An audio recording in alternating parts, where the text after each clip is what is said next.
अस्सलाम वालेकुम dear students. आज का जो हमारे पास टॉपिक है हमने इसमें पढ़ना है बैक्टीरिया एंड वायरस के अंदर हम पढ़ेंगे सेल मेम्ब्रेन। ठीक है, सेल मेम्ब्रेन हमने देखनी है, सेल मेम्ब्रेन क्या होती है। लेक्चर नंबर 4 है आपके पास, तो हमने इसमें देखना है सेल मेम्ब्रेन।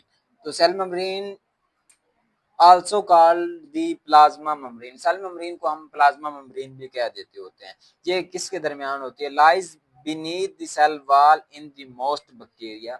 ये सेल वॉल के मोस्ट बैक्टीरिया के सेल वॉल की क्या होती है? बीनीथ बोलते होते हैं, नीचे की तरफ होती है। सही है, ज्यादातर बैक्टीरिया के सेल वॉल की नीचे की तरफ होती है। In bacteria without a cell wall mycoplasma. ठीक है, in bacteria without a cell wall example दी हुई है हमारे पास, जैसे कि मैकोप्लाज्मा है। This cell membrane is the outer most layer. आपके पास जो सेल मेम्ब्रेन होती है वो क्या है? आउटर मोस्ट लेयर है। ठीक है, बैक्टीरिया के पास।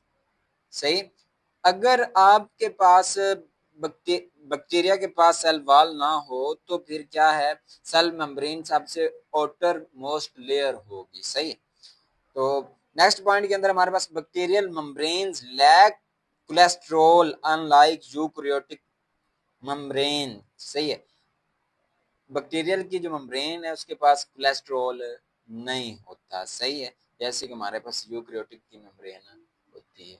सही, sometimes the membrane fold inward.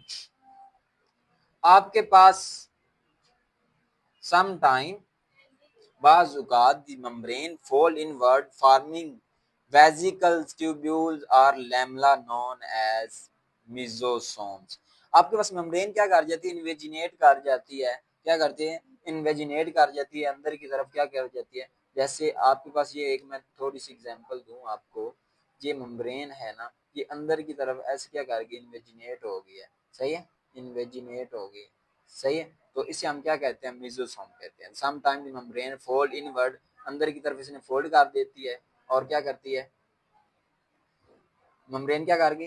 अंदर की तरफ फोल्ड होके क्या बनाती है? वेजिकल्स बनाती है या ट्यूब्यूल्स बनाती है या फिर लैमला बनाती है। सही है, तो इसे हम क्या कह देते हैं? मेसोसोम्स कहते हैं। सही है, सेल मेम्ब्रेन इन्वेजिनेट होगी और क्या बनाएगी? आपके पास मेसोसोम बनाएगी। अब मेसोसोम क्या करते हैं? इनके फंक्शन क्या होते हैं?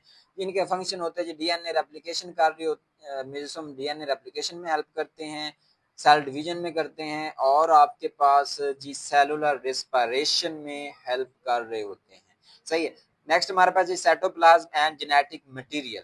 The cytoplasm of bacteria contains ribosome. अब इसके साइटोप्लाज्म के पास क्या होते हैं? राइबोसोम होते हैं, न्यूक्लियोइड होता है और मेसोसोम्स होते हैं।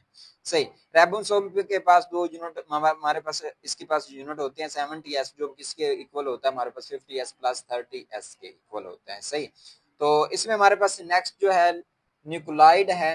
न्यूक्लियोइड में हमने देखना है nucleoid region with bacterial DNA. Nucleoid के पास क्या होता है? बैक्टीरिया का डीएनए होता है। सही है, तो न्यूक्लियोइड के अंदर आप इसका क्या होगा? जेनेटिक मटेरियल मौजूद होगा। सही है, और नेक्स्ट इसके पास क्या है? मेसोसोम होता है। ठीक है, साइटोप्लाज्म एंड जेनेटिक मटेरियल की हम बात कर रहे हैं, इसके पास कौन कौन सी चीजें हैं ये मैंने आपके सामने एक्सप्लेन की। ठीक है, नेक्स्ट हमारे पास है जी bacteria do not have. Bacteria के पास क्या चीजें नहीं होती? साइटोस्केलेटन नहीं होता, मेम्ब्रेन बाउंड ऑर्गेनेलिज नहीं होती। ठीक है, और अब बैक्टीरिया का हमने डीएनए देखना है। बैक्टीरिया का जो डीएनए वो सिंगल होता है, सर्कुलर होता है और हिस्टोन फ्री होता है, हिस्टोन प्रोटीन फ्री होता है। सही है, तो ये चीजें आपने माइंड में रखनी है। Chromosome of bacteria. अब आपके पास ये शॉर्ट आ सकता है, मैंने बनाया हुआ, वेरी वेरी इंपॉर्टेंट है। सही है, क्रोमोसोम बैक्टीरिया किसे कहते हैं? अब bacteria possess a single circular double standard DNA. Bacteria के पास क्या होता है? सिंगल सर्कुलर डबल स्टैंडर्ड क्या होता है? डीएनए होता है। सही है, bacteria DNA does not attach stone, यानी कि बैक्टीरिया का जो डीएनए स्टोन के साथ अटैच नहीं होता। सही है, it is sometimes called the chromosome of bacteria. इसे फिर हम क्या कह देते हैं? It is sometimes called the chromosome of bacteria. ठीक है, नेक्स्ट हमने देखना है प्लाज्मिड जी। Plasmid, some bacteria have extra chromosomal DNA. अगर बैक्टीरिया के पास क्या है? एक्स्ट्रा क्रोमोसोमल डीएनए है, तो इसे हम क्या कह देते हैं?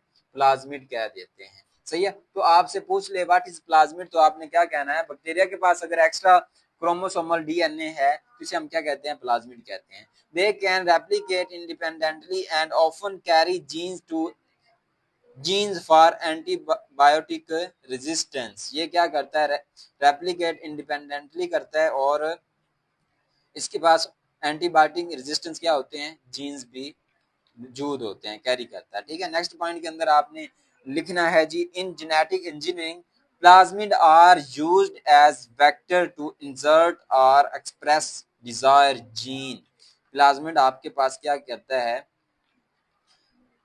वेक्टर के तौर पे यूज हो रहा होता है। ठीक है, वेक्टर के तौर पे यूज हो रहा होता है टू इंसर्ट एक्सप्रेस और डिजायर, टू इंसर्ट और एक्सप्रेस डिजायर्ड जीन्स के लिए। ठीक है, ये था हमारे पास सिंपल सा टॉपिक। ओके बेटा, अल्लाह हाफिज, मिलते हैं नेक्स्ट लेक्चर में।